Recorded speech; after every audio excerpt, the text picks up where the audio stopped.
باللہ من الشیطان الرجیم بسم اللہ الرحمن الرحیم۔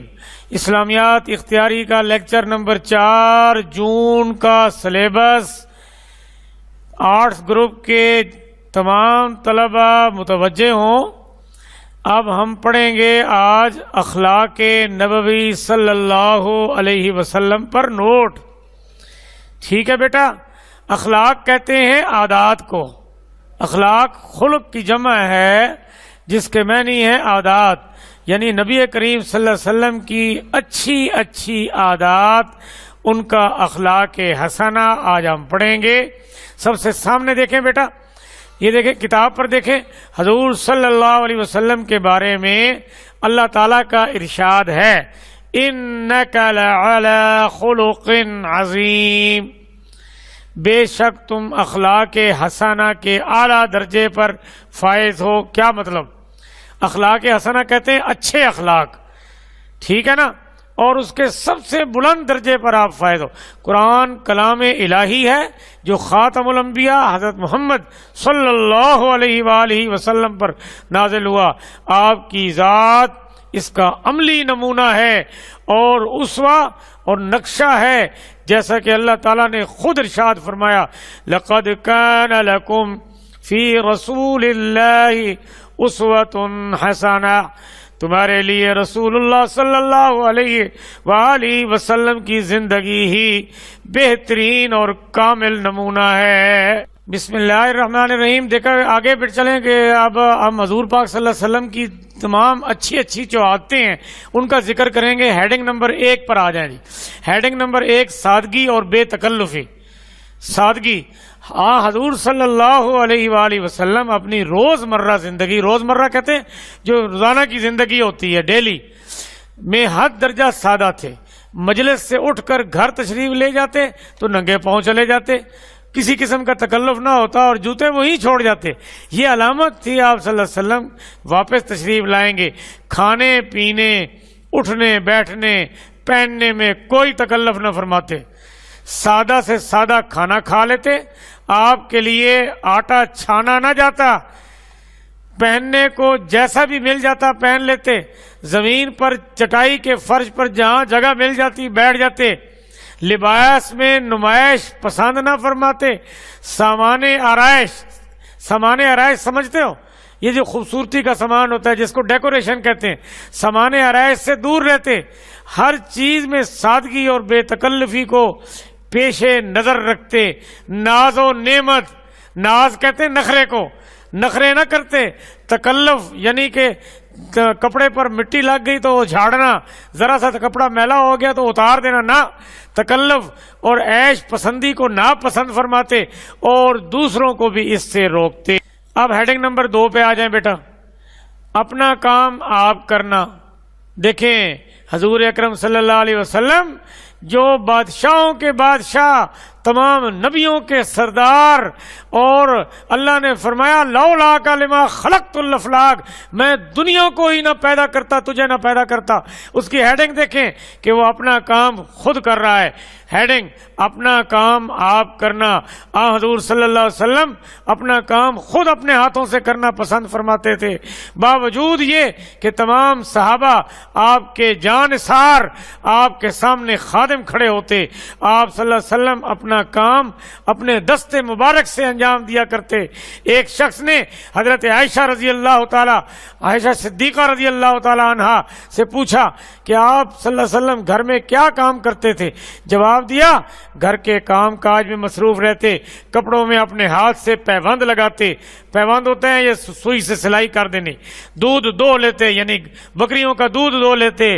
بازار سے خود سودا خرید کے لے آتے، اونٹ کو اپنے ہاتھ سے باندھتے اور اسے چارہ ڈالتے۔ اب دیکھیں بیٹا ہیڈنگ نمبر 3، دوسروں کے کام آنا۔ آج کل بادشاہ جو ہیں، بڑے بڑے بادشاہ، کسی کے کام آتے ہیں؟ نہیں آتے۔ یہ لوگ اپنے آپ کو بڑا سمجھتے ہیں۔ دیکھیں بیٹا حضور اکرم صلی اللہ علیہ وسلم جو بادشاہوں کے بادشاہ دوسروں کے کس طرح کام آتے ہیں. نیچے آئے دیکھیں, حضرت خباب رضی اللہ تعالیٰ عنہ آپ صلی اللہ علیہ وسلم کے ایک صحابی تھے, وہ کسی جنگ پر چلے گئے, ان کے گھر کوئی دودھ نکالنے والا, دودھ دونا ہوتا ہے, دودھ نکالنا, دودھ چونا, تو دودھ نکالنے والا کوئی نہیں تھا. آپ صلی اللہ علیہ وسلم ہر روز ان کے گھر جاتے, دودھ دو دیا کرتے. حبش کسے مہمان آئے تو صحابہ کرام نے چاہا کہ وہ ان کی خدمت گزاری کریں. حبش ایک ملک ہے, حبشہ جس کو کہتے ہیں, ٹھیک ہے نا. تو لیکن آپ صلی اللہ علیہ وسلم نے اسے اپنے ذمے لے لیا, بنفس نفیس ان کی مہمان نوازی کا فرض انجام دیا. کوئی شخص بھی آتا اور کہتا یا رسول اللہ میرا یہ کام کر دیجئے, آپ صلی اللہ علیہ وسلم فوراً اٹھ کھڑے ہوتے اور اس کا کام کر دیتے. عبداللہ بن ابی اوفا ایک صحابی ہیں, وہ فرماتے ہیں کہ بیوہ اور مسکین کے ساتھ چل کر ان کا کام کر دینے میں آپ کو کوئی عار یعنی بے عزتی محسوس نہ کرتے تھے. ہیڈنگ نمبر 4 پہ آ جائیں. یہ اس ہیڈنگ کو تھوڑا سا شارٹ کریں گے, یہ ذرا لمبی ہے.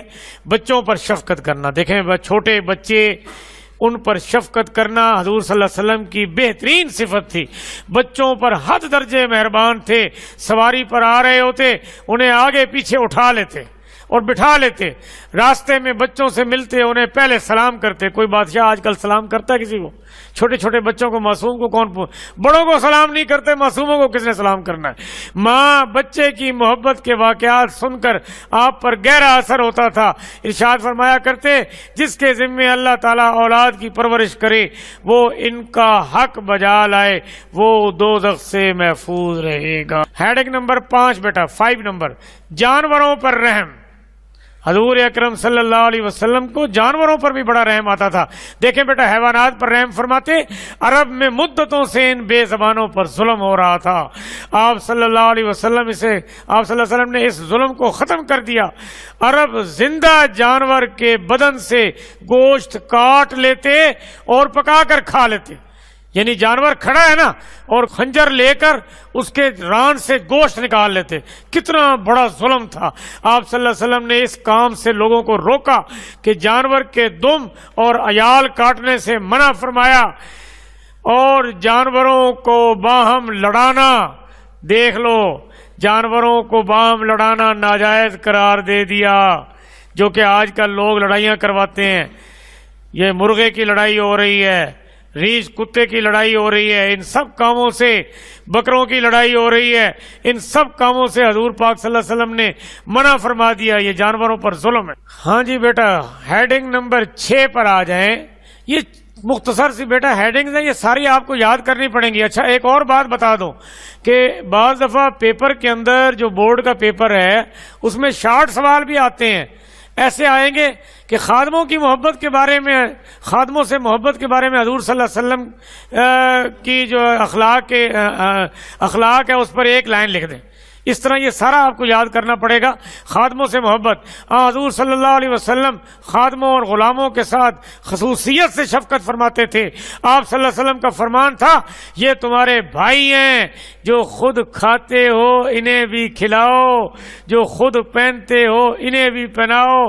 کون سا بادشاہ ہے جو آج کل اپنے خادموں سے اس طرح کا سلوک کرتا ہے؟ لیکن ہمارے پیارے نبی, ہمارے آقا و مولا یہ کام کیا کرتے. ہیڈنگ نمبر 7 پر آ جائیں بیٹا, حسن سلوک. حسن سلوک کہتے ہیں اچھا برتاؤ, اچھا بیہیویئر, ٹھیک ہے نا.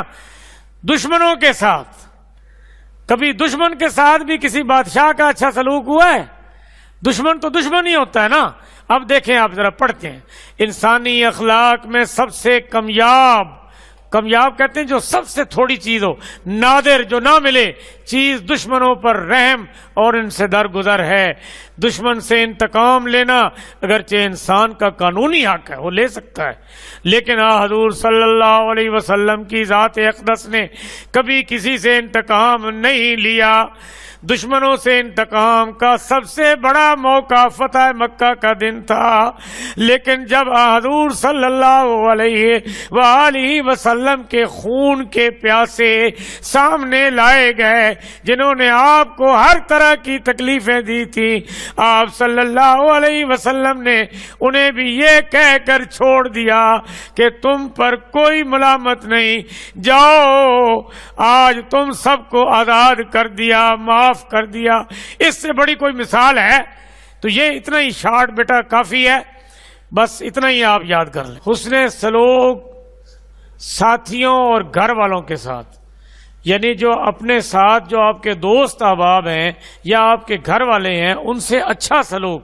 نبی پاک صلی اللہ علیہ وسلم کا سب سے اچھا سلوک اپنے گھر والوں کے ساتھ ہوتا تھا اور اپنے احباب کے ساتھ۔ پڑھیں جی، دیکھیں جی، جو ذات دشمنوں کے ساتھ اس قدر اچھا سلوک رکھتی ہو، جو آپ نے پیچھے دیکھا ہے وہ اپنے ساتھیوں یا گھر والوں کے ساتھ کب برا سلوک رکھتی ہے؟ حقیقت یہ ہے کہ اپنوں اور غیروں کے ساتھ جو حسن سلوک کا مظاہرہ آپ نے فرمایا، کائنات میں اس کی مثال نہیں ملتی۔ اہل بیت کے بیت کہتے ہیں گھر والوں کو، اہل بیت ہوں یا صحابہ کرام، تمام آپ کے حسن سلوک کے مداح نظر آتے ہیں۔ مساوات آپ صلی اللہ علیہ وسلم کا جو ہے ہر آدمی کے ساتھ برابری کا سلوک تھا۔ آپ صلی اللہ علیہ وسلم کی نظر میں امیر ہو تو یا غریب، چھوٹا ہو یا بڑا، آقا ہو یا غلام، سب برابر تھے۔ حضرت سلیمان فارسی، حضرت صہیب رومی، حضرت بلال حبشی رضی اللہ تعالیٰ عنہ آپ کی بارگاہ میں قریش کے رئیسوں سے بلند مرتبہ رکھتے تھے۔ یعنی یہ وہ لوگ تھے جو عربی نہیں تھے۔ تو عرب لوگوں کا یہ اصول ہوتا ہے کہ جو باہر سے آ جائے نا اس کو اچھا نہیں سمجھتے، اجمیوں کو اچھا نہیں سمجھتے، لیکن حضور صلی اللہ علیہ وسلم کی محفل کے اندر یہ حضرت سلیمان فارسی، حضرت صہیب رومی، حضرت بلال حبشی کو بلند مقام دیا جاتا تھا۔ ایک عورت چوری کے جرم میں پکڑی گئی، یہ بڑا امپورٹنٹ واقعہ ہے بیٹا، یہ اکثر امتحان میں آتا ہے، یہ آپ نے ضرور یاد کرنا ہے۔ ایک عورت چوری کے جرم میں پکڑی گئی، حضرت اسامہ بن زید حضور صلی اللہ علیہ وسلم کے غلام تھے لیکن بہت پیارے تھے آپ کو، حضور صلی اللہ علیہ وسلم سے حد درجہ محبت تھی۔ لوگوں نے انہیں آپ کے پاس اس عورت کو سفارشی بنا کے بھیجا۔ آپ صلی اللہ علیہ وسلم نے فرمایا کہ اسامہ کیا خدا کے قانون میں سفارش کرتے ہو؟ پھر آپ صلی اللہ علیہ وسلم نے لوگوں کو جمع کر کے خطاب فرمایا کہ تم سے پہلی امتیں اسی لیے برباد ہو گئیں، اسی لیے تباہ ہو گئیں کہ جب کوئی معزز سے مراد امیر آدمی، بڑا آدمی، جو معزز آدمی کوئی جرم کرتا تو اسے چھوڑ دیا جاتا، اگر معمولی آدمی بیچارہ جرم کرتا تو اس کو سزا دے دیتے۔ یہ تھی مساوات حضور صلی اللہ علیہ وسلم کی۔ یہ اب آخری ہیڈنگ ہے بیٹا اس سوال کی، سوال لمبا ہو گیا لیکن آپ نے گھبرانا نہیں ہے، پڑھنا ہے، محنت کرو، اللہ عزت دے گا۔ یہ ساری ہیڈنگ امتحان میں آتی ہیں، یہ شارٹ کوسچن آتے ہیں، لانگ کوسچن آتے ہیں۔ میں ابھی شارٹ بھی کروا رہا ہوں، ساری کتاب میں نے نہیں پڑھی، صرف آپ لوگوں کے لیے شارٹ کر رہا ہوں تاکہ آپ پریشان نہ ہو۔ عزم و استقلال، عزم کہتے ہیں ہمت کو، استقلال کہتے ہیں اس کو پکا رہ جانا، یعنی اس کے اوپر جمے رہنا۔ تو عزم و استقلال یعنی حضور صلی اللہ علیہ وسلم کی ہمت اور کسی کام پر جمے رہنا۔ اسلام کے ایک ایک کارنامے سے آپ کا عزم اور استقلال ظاہر ہوتا ہے۔ 13 برس یعنی 13 سال کی مسلسل ناکامیوں کے باوجود آپ صلی اللہ علیہ وسلم کی ذات مایوسی سے آشنا نہیں ہوئی، یعنی مایوس نہیں ہوئی۔ ہجرت سے قبل ایک بار صحابہ کرام مشرکوں کو ایذا رسانیوں یعنی تکلیفیں سے تنگ آ کر خدمت مبارک میں عرض کی کہ آپ ہمارے لیے کیوں دعا نہیں فرماتے؟ یہ سن کر آپ کا چہرہ مبارک غصے سے سرخ ہو گیا۔ فرمایا تم سے پہلے جو لوگ گزرے ہیں ان کو آرے سے چیرا گیا، چیر کر 2 ٹکڑے کر دیے گئے، ان کے بدن پر لوہے کی کنگیاں چلائی گئیں، لیکن یہ آزمائشیں انہیں مذہب سے برگشتہ نہ کر سکیں، یعنی پیچھے نہ ہٹا سکیں۔ خدا کی قسم اسلام اپنے مرتبہ کمال کو پہنچ کر رہے گا۔